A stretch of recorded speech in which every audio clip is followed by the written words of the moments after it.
আজি 2024 প্ৰথম অৱস্থাতে আমাৰ কাৰণে বৰ আনন্দৰ দিন। এইটো এটা ঐতিহাসিক দিন বুলিয়ে মই কওঁ যে ইয়াত আমাৰ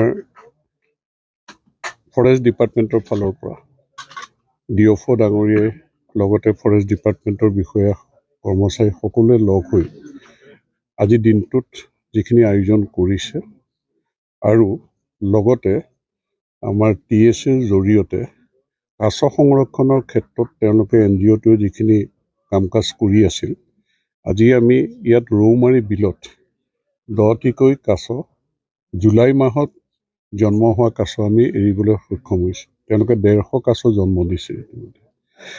গতিকে এই দিনটোত এটা মেছেজ আপোনালোকৰ জৰিয়তে পৰ্যটকসকললৈ যাওক আৰু এই ষষ্ঠ সংযোজনটো আমি যদি চাওঁ ভালকৈ যে এইফালে মাটিকালি সিফালতকৈ বেছি আছে আৰু এইফালে যথেষ্টখিনি জংঘল ফৰেষ্ট যিখিনি আগতে খালী আছিল সেইখিনি জংঘল বনি গৈছে আৰু ইয়াত আগতে মানুহে যেনেকৈ মাছ মাৰিবলৈ বা বিভিন্ন খেতি বাতি কৰিবলৈ মহ খুটি গৰু খুটি এইবিলাক আছিলে, এতিয়া সেইবিলাকো বন্ধ হৈ গৈছে। যে এৱাৰনেছ যেনেধৰণে কৰিলে ডিপাৰ্টমেণ্টে বা NGOসকলে, মই তেওঁলোকৰ NGOখিনিকো ধন্যবাদ দিম যে তেওঁলোকে এই নিয়েৰেষ্ট যিখিনি মানুহ দাঁতিকাষৰীয়া মানুহখিনিক সজাগ কৰিবৰ কাৰণে সক্ষম হ'ল আৰু তাৰ কাৰণে দাঁতিকাষৰীয়া মানুহখিনিয়ে নিজৰ বুলি যে ষষ্ঠ সংযোজন কাজিৰঙাটো নিজৰ বুলি গ্ৰহণ কৰাৰ এটা পৰিৱেশ হ'ল আৰু ইয়াৰ পৰা যথেষ্ট উপকৃত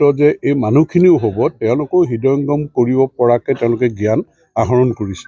পৰ্যটনে এখন দেশৰ অৰ্থনৈতিক ভেটি শক্তিশালী কৰে, এখন ৰাজ্যৰ অৰ্থনৈতিক ভেটি শক্তিশালী কৰে। কাজিৰঙাই আমাক যথেষ্ট উপকৃত কৰিছে যিখিনি ৰেভিনিউ কালেকশ্যন হয় আৰু কাজিৰঙাৰ ফালৰ পৰা বা চৰকাৰৰ ফালৰ পৰা ডিপাৰ্টমেণ্টৰ ফালৰ পৰা যিমান ৰেভিনিউ কালেকশ্যন হয় তাৰে 40% আমাৰ EDCৰ জৰিয়তে ওচৰৰ দাঁতিকাষৰীয়া মানুহখিনি আৰ্থসামাজিক উন্নয়নৰ কাৰণে খৰচ কৰিব পাৰে বা এই ব্যৱস্থাটো কৰিছে। এই অঞ্চলৰ যথেষ্ট সম্ভাৱনা আছে। পানপুৰ পৰা গড়পাল তেওৱাৰীপাল বিশ্বনাথ ঘাটলৈকে ইয়াৰ আন্তঃগাঁথনি উন্নয়নৰ কাৰণে যিখিনি কাম কৰিব আপোনালোকে দেখিছে যে ৰোড কাম বান্ধ, আমাৰ খালি দলংখন হ'বলৈ আছে, সেইটোও চৰকাৰে এটা ইনিচিয়েটিভ লৈছে যে এই ৰাস্তা পদূলি আন্তঃগাঁথনি যিখিনি উন্নয়ন কৰিব লাগে এইখিনি হোৱাৰ লগে লগে যথেষ্ট পৰ্যটক ইফালৰ পৰা আহি ইয়াত তেওঁলোকে চাবলৈ বা এই সৌন্দৰ্য উপভোগ কৰিবলৈ আহিব। এই ৰৌমাৰী বিলৰ আজি আমি দেখিছোঁ কেনেকৈ হাতী দেখিছোঁ, গড় আছিলে, জীপ চাফাৰী ব্যৱস্থা হৈছে, হাতী চাফাৰী ব্যৱস্থা হ'ব। গতিকে আজিৰ দিনটোত আমি বহু সম্ভাৱনা দেখিছোঁ, আশা দেখিছোঁ। এই আশা বাস্তৱত ৰূপায়িত কৰিবৰ কাৰণে চৰকাৰৰ কিছু কৰণীয় আছে। মুখ্যমন্ত্ৰী ডাঙৰীয়া 16 তাৰিখে ইয়াত অহা কথা আছে। গোটেইখিনি আমি ইয়াৰ পিকচাৰটো আমি তেওঁক দিম আৰু আমি নিশ্চয় আশা কৰিছোঁ। গতিকে বছৰি বছৰি ইয়াত পৰ্যটকৰ সংখ্যা বাঢ়ি গৈ থাকিব, ৰেভিনিউ কালেকশ্যন হ'ব, আমাৰ ল'ৰা ছোৱালী স্বনিৰ্ভৰশীল হ'বৰ কাৰণে সক্ষম হ'ব, আমাৰ অৰ্থনৈতিক ভেটি গ্ৰাম্য অৰ্থনৈতিক ভেটি টনকিয়াল হ'ব।